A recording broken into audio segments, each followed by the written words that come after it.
Hello. Thank you for being here today, such a warm group, and welcome to Ethical AI in Interpreting, Harmonizing Technology and Human Values, a very important topic. It will be presented by Carolyn Raymer, Dieter Runge, and Catherine Allen, who have made, and Nikolai. And they've made my job really easy by saying that they will introduce themselves. So warm round of applause for our presenters. All right, and right before we introduce ourselves, just one question. How many read the description of this session? So you know that you're doing most of the work? Okay, so just heads up, right? This is actually a work group session. Yeah, don't tell them yet. So we locked the doors. Right. So we'll go ahead and introduce, we all happen to be from Buslingo, and go ahead, Dieter, you're first on the slide, so. Am I? Yep. Okay, great. I'm Dieter, for those of you who don't know me. I'm based in Australia, part of the founding team at Buslingo, and we're excited to have this conversation with all of you today. And as Catherine said, We're being asked to do that. okay, this is a working session. It's not a presentation. This is, we want to get some concrete responses from each of you to the questions that are being posed today. So if you guys came here for Biology 101, you're in the right place. Okay. Yeah, we're excited to hear what you guys have to say. My name's Caroline Reamer. I'm vice president of our language operations team at Buslingo. Started with the company around 6 years ago, so gotten to see the evolution of things, and it's been an exciting journey. So I'm excited to be here with all of you. Hello, my name is Nikolai Benedicts. I am Vice President of Technical and Digital Innovation. Very fancy, long title. But what it means is I work with product and technology and a little bit with AI. A little bit. I'd say a lot of bit. Wait, I'm not going to hold this. I was talking to here. And I'm Catherine Allen, and I oversee the sort of industry learning inside Buslingo. And the reason why there's 4 of us up here is actually because we're going to be the helpers walking around for the tables, not because you're going to hear a lot from all of us. But let's go through this session, sort of how it's structured and what we're hoping to do. I know some of you in this room have done similar sessions with me a million years ago at Interpret Americas, so some of you know what you're in for. But let's talk for a minute just who's here, and man, it does like to skip. So who's in the room, and not individual introductions, but just curious, we'll start with sort of who here is like a CEO or an exec level at a language service company, because that's the most people here, right? I mean, that's the majority. All right, but that's not so many people here. Okay, so what other roles do we have in the room? Technology. So how many technology creators? Technology, just a couple? Technology vendors? Right? So, I mean, it's interesting. We're really spread out. How many are how many are in interpreting? Interpreters. We're assuming that most of you are somehow in interpreting? No, not. Only, okay, no, keep your hand up. How many, your companies, you provide services for interpreting? Interpreting is somehow in your service mix. All right, because that's what we are going to be talking about interpreting. And then how about if you are providing interpreting services outside of AI, how many are in the conference arena primarily or as one of your conference interpreting? All right, how about community and legal interpreting for OP, and how many are doing like on-demand OPI, VRI? That's okay, that's really interesting. And how about RSI? Simultaneous, right? Okay. All right. So look around. That's interesting. Really interesting spread. And I guess let's just ask which countries are in the room. I mean, I know we have the U.S. in the room, but what countries are you based in? Canada, U.S., Canada. Pardon? Italy, Egypt. Finland, Spain, Egypt. Okay. El Salvador, Mexico, France. Okay. So we have a really nice mix, too, of countries. All right, so that's who's in the room, because that's who you're going to be talking with. So the way this is actually meant as an intensive work group discussion, and I've run these kinds of things before. You can get a lot of interesting discussion take place in an hour if you structure it. And man, it is just really popping all the way through. So we would like you. What we're going to do is have you participate in small group discussions. So You may or may not want to be at the table you're at, and we may or may not want to consolidate the tables. It depends on how you want to do it, so we'll get to that in just a minute. But really the goal is to run you through at a table about half an hour of an intensive discussion, like in the 10 minutes on one question, 10 minutes on the next. You'll see the questions are at the table, and also we'll show them in a minute on a slide. And then like 10 minutes to come up with, hey, what's some recommendations? Where should we head? Something concrete and specific, right, of where we can head. And it's valuable here. This whole conference is about AI, but the conference is mostly about translation and localization in AI. So this is our workshop and our chance to kind of talk to each other about what we're seeing and what our specific concerns and questions are, to see if we can, I don't know, just stimulate, like, what are the next steps? Where should we be going next? So that's sort of the basic goal and purpose. I think, so you have a choice. We could either do this by really selecting out down for what you do specifically, but I think there's such a mix in this room that I would maybe perhaps just let the table stay mixed. Yeah. That seems like the right choice? I think that's the right choice. Okay, so everyone's going to just stay in their mixed table. If they're at a small, if there's only three, right. Maybe But if you're at the table that just has 3 people, I would encourage you to go to one of the other tables. Okay, this is like, honestly, it's let's see if we can get it to, I promise I'm not touching this. No, it's just all of the prompters seem to be doing this. So where is the slideshow in this? Let's see. Yeah, it's happening. No, I do, but then it's still going, yeah, no, it's still going forward, yeah. No, it's just happening. Yeah, okay, it's fine. All right. So I'm going to ask everybody to quickly settle and give you a little bit more instructions before we actually get into the discussion. And you can make your own table too. You're all okay. So we're going to end up with 1, 2, 3, 4 tables. Okay, perfect. All right. No, you still be, yeah, I mean. You can maybe just have. Or if there's a really full table that wants to come over to this table and fill it up a little bit, that would be the better choice. Yeah. Have like, yeah, we go? There we go. Okay. Oh, okay, that's okay. Sorry. All right, we'll ask Naomi come over here, and that'll be a really great discussion group. All right. So before you all start introducing yourself, I'm going to ask for your attention for just one more minute. So we have put together on this table, you have the 3 questions. These are the 3 questions that we'd like the groups to discuss, and we are hoping to produce a blog post after this. This is our promise at Buslingo that we will put together a blog post, but in order to do that, each table has to do a couple things. One, you have to pick a note taker, and we do have note-taking sheets for you that may make it easier. We are asking if you're willing to know who's at each table. We won't publish that out in any way, but it's just very helpful to know who was talking about what, especially if we want to kind of do follow-up on what the groups, for the blog. If you decide, hey, we have these 2 recommendations and we know which table it came from, then we could do follow-up for the blog work, right? But it's completely voluntary, but your note taker is going to ask you to put down your name if you're willing, and like your company or your email. And so these are the 2 basic questions are, what do you see as the primary ways AI tools can augment and enhance human interpretation? And what do you see as the primary ethical considerations or risks, right? And then the idea would be for those last 10 minutes, we're going to ask you to really hone in on 2 or 3 best practice recommendations, and we're going to have you put it on a sheet, and then there will be time for your table to report that out to the rest of the group. So it'll be half an hour of intensive discussion, and then 15 minutes for the debrief, and it'll be interesting to see what people come up with. And I'm just going to, you can talk about whatever you want. I know for me, some of the questions that aren't answered for me yet at GALA that I am thinking about a lot is, if we're going to have I think we have a real question is like, how do we get people into the field with how much change there's going to be, and how are we going to protect our linguist pools, because we will still need humans in the mix, especially for interpreting. So these are just ideas, they're questions, and I'm just using them to seed. You can talk about whatever you want.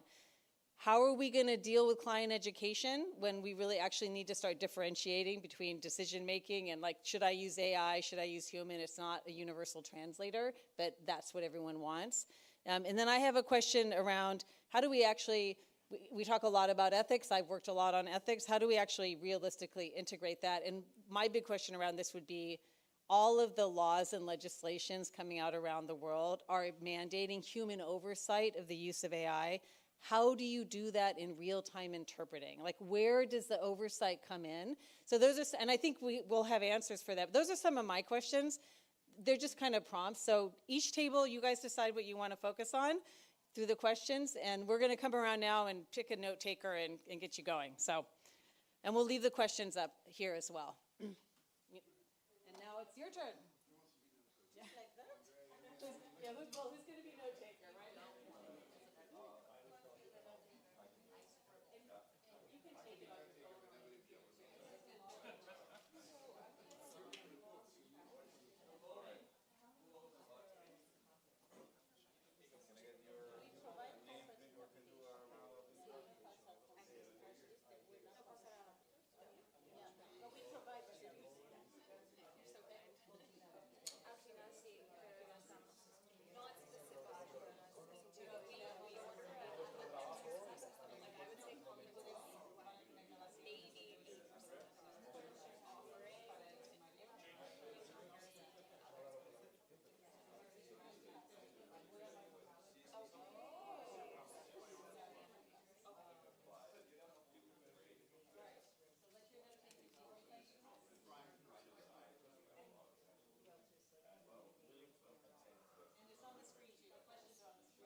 Which, oh, you mean the prompts? The prompts I had? Oh, you want to see that?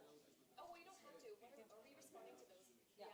These are This, yeah, but they can be around any of those things we talked about. Quality, fine education. Okay, Like you have like, what are the opportunities, what are the risks? They're just sort of like to seed the ideas.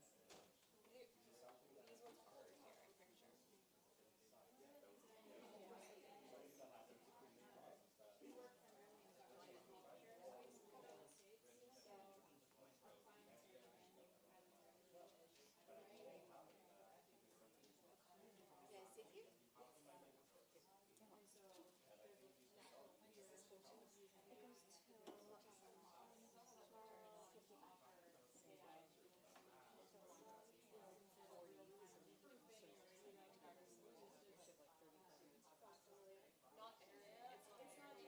are here,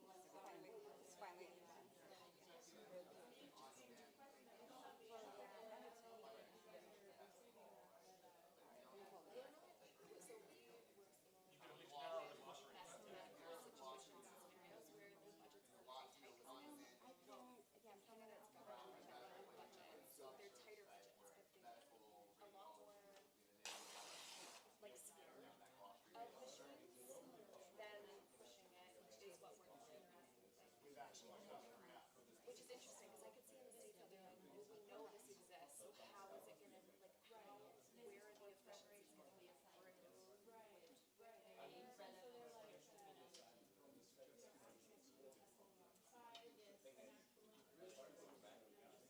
Right, compare. We want to see. That's our biggest problem.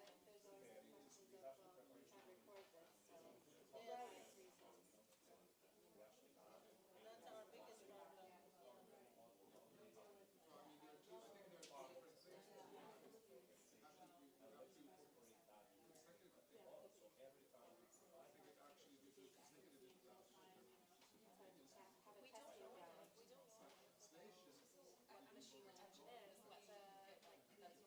is, what the, like, a slice that they're AI still in the, we don't really know how to best function phase.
Each other in big group. So if you can wrap up your conversations. And which table wants to go first? Oh, all right. Who's going to be the spokesperson? Yeah. All right. All right. So everybody. Yeah. If you can finish your conversations. What's your name? Nikki. I'll hold it. Nikki and Alana. Nikki and Alana are going to present now. You can go over here if you want. You go in the front. It would just be perfect. Yeah, I mean, yeah, come up to the front. All right. All right, so if we can all stop our chattering, if we can stop our conversations so we can see what you came up with. Go for it. All right, so we came up with two solutions with some items underneath them, but the first one is create decision trees to assess feasibility. So within your decision tree, some things to consider are fit for purpose, so aligning with what your audience needs and the purpose of the interpretation that you're providing. Ethics, so assessing, accuracy that you're going to provide. What are the ethics around that, and what risks does it pose to propose an AI solution? Accessibility and inclusivity, is this going to allow for more audiences to participate? Are we going to increase inclusivity in this way? Budget, always the first thing that the client is looking at, so make sure you're assessing budget optimization. And then lastly, tool alignment. What are going to be the best tools to, offer the services? And then educating all stakeholders involved. So what are the expectations that the client has, or just in general that you want for outcomes? Proper disclaimers, if you're using AI, to say that there are risks associated with this at whatever capacity you see them. Best practices for usages and outcomes for perhaps your interpreters, for the people involved in putting together, or your clients even. And then risk assessments, so making sure that everyone understands the risks and are prepared for potential risks to help alleviate them. So those are our suggestions. Great, thank you. That's great. And for the note taker at each table, don't forget, we'll want your notes too, if it's, and put your name on your notes so we know who took the notes. All right, which table wants to go next? I think we have Yeah. It doesn't have to be in line, but yeah.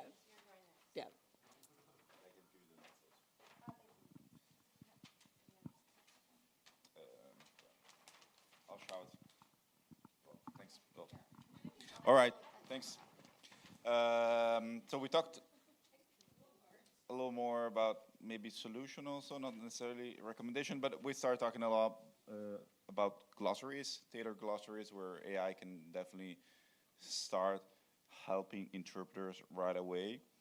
This can be contextual for calls, if it was on demand, for example, things coming up, popping up during a call for specific terminology that interpreter might not be familiar with for specific topics, or it can be also in preparation for more the simultaneous case where, in preparation for an assignment, you have all the glossary generated for the interpreters, or even assisting the interpreter throughout an event when they're interpreting with specific terminology that will help them during their assignment. We then have a whole conversation about quality enhancement and insurance. That can be during a call, can be post-call, and it can be tailored for a specific interpreter call. So if an interpreter takes a call, let's say on medical radiology we're talking, and they were not really familiar with the topic, the AI tool can just do some reinforced learning for the interpreter on that specific subject instead of just be generic. Or potentially you can just use QA processes deployed massively and not in just sampling mode, because AI can just do it. And then we have the last point about the whole conversation about the end user and buyer education, where we come into place, because we need to make sure that they are aware of what can be done with AI, what cannot be done by AI, how it works, and things like this. Of course, it's more on the commercial aspect, but there's a lot of buzz also around AI. People don't necessarily understand what AI can do. It's our responsibility to show also. Did I capture everything? Yeah.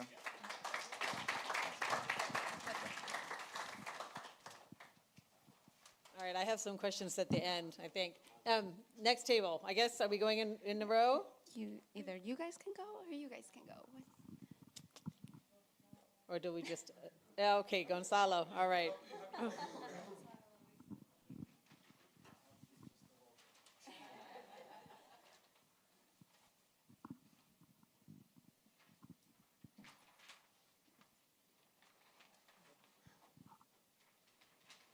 Well, we kind of said that interpreters need proper training on how they're going to use AI. So it's not just one more thing they have to deal with, and it's actually something helpful rather than, oh my God, now I have another source of information and what do I do with it?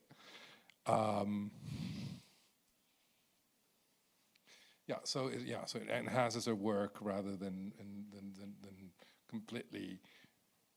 No, I mean, we were just thinking about in the simultaneous and in the consecutive, whether it was just, I mean, you're having the AI and you're listening and you're getting the glossary, and just kind of how to deal with this. So much information at the same time.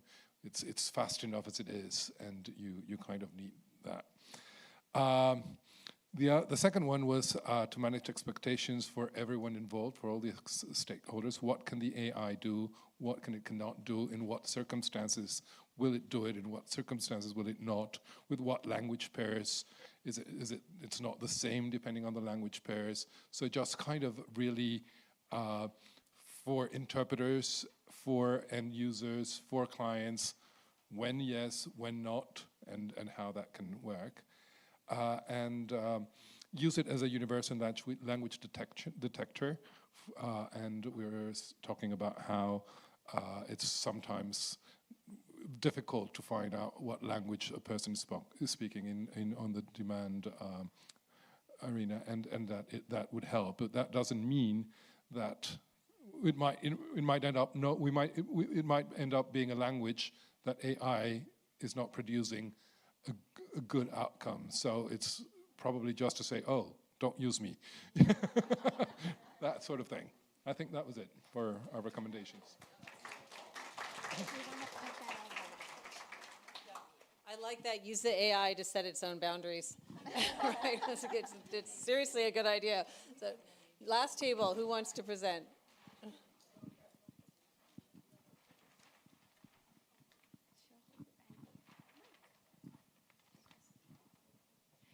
So our table, we have 3 or 4 action items.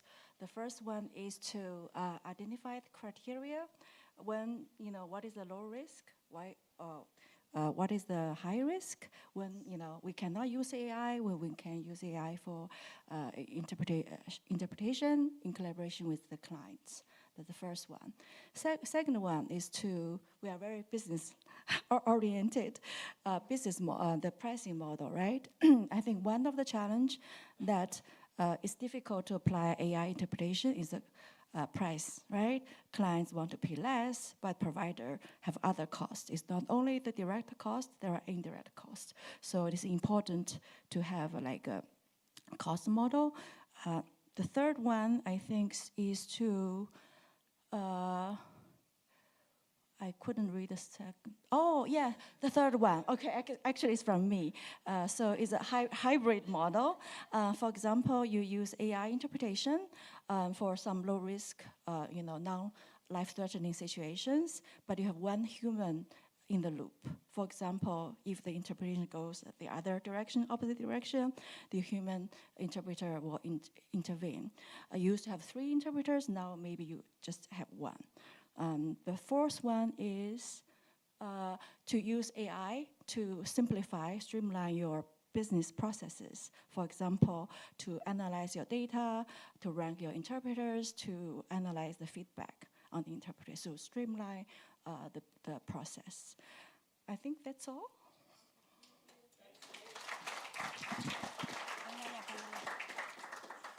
Well, we still have a few minutes left. For me, some of the takeaways from listening to all of you, first of all, I just want to thank everybody for sitting for an hour and like talking and thinking, because, GALA's got 500 attendees, but not that many interpreter attendees, people really involved with this. And so getting everybody together and sort of picking your brain and letting you talk with each other, I find really valuable. I hope you found it valuable. I would just sort of like to put out that thought that really some of the people in this room are the people that's going to dictate how this plays out, right? I mean, this is the association where the companies are the ones driving forward these solutions. So we will gather all of this information and gather the notes and do what we can to summarize it and hope that it's a useful just sort of snapshot moment that can help people, remind what they spoke about. But really, it's kind of on us on some of this, right? to figure out. I get stuck on that client education piece because I know how invisible, on the one hand, the whole language service process, our Achilles heel has been how invisible it is to our clients. They don't really understand all these nuances. And now suddenly we're in a moment where we have to get good at teaching them nuances. So that's kind of what that would be my last question maybe for the group, if anyone wants to comment on it, or like, how do we actually do that? How do you envision helping clients appreciate nuance that's not based on cost? Because that's kind of what we're suggesting, right? There'll always be some clients where it's like, nope, I need the least cost and that's my top priority. But for clients that are trying to do something like, okay, I need to decide which is the best use case. So I'm just curious how people see that moving forward. One of the suggestions that I was making in the group is that we offer bundled services. For example, we schedule appointments for our customers. We do what's called a message relay, and then we provide an in-person interpreter to show up for that appointment. And so what we can do is offer a bundled solution, but use AI, for example, to schedule the appointment and say it's free. It's part of the overall solution. And this way, they will be amenable to being introduced to machine interpreting, and then they may consider it in other low-risk situations where if it's the alternative is to not have an interpreter at all, and to use it for rare languages and so on.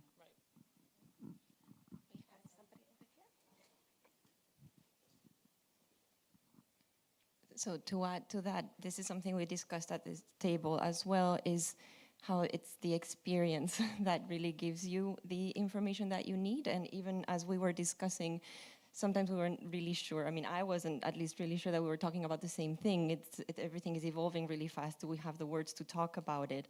But we can identify situations that we can showcase, either through direct experience or very visual. This is, this is about being very educational through showcasing situations that then people can get it by seeing. So. Yeah, that's good. Really good point.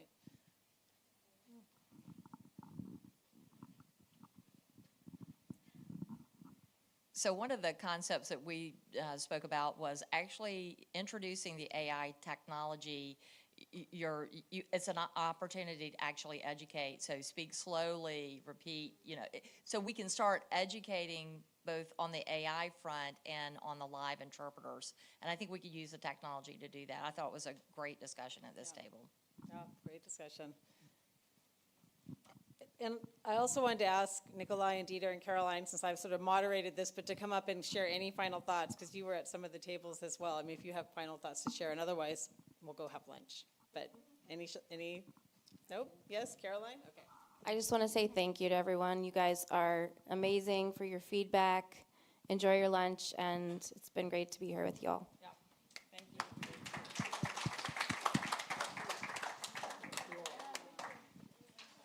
Now do I can actually...